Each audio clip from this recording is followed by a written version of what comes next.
సౌభాగ్యాన్ని నిలిపి భక్త ఆయుష్ని జాగ్రత్తగా కాపాడే పూజే ఈ క్షీరాబ్ది ద్వాదశి రోజు చేయాల్సిన తులసి పూజ.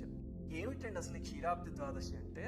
మనం చాతుర్మాస్యం అంటాం తెలుసు కదా, అంటే ఆషాఢ శుద్ధ ఏకాదశి రోజు శ్రీ మహావిష్ణువు యోగ నిద్రలోకి వెళ్తారు.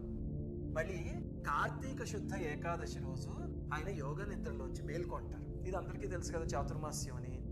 ఆ మేల్కొన్న తర్వాత రోజు అంటే కార్తీక శుద్ధ ద్వాదశి రోజు తులసి ద్వారా ఆయన అనుగ్రహాన్ని మనకు అందజేస్తారు అనమాట.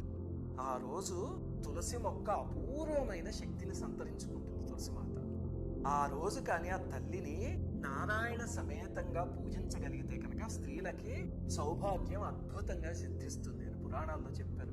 అది నండు శ్రీవాణి పూజా వీడియోస్ అనే ఛానల్ ఉంది కదా, అక్కడ దాని డెమో వీడియో PDF అన్ని పెడతాం, మీరు చూసుకోవచ్చు.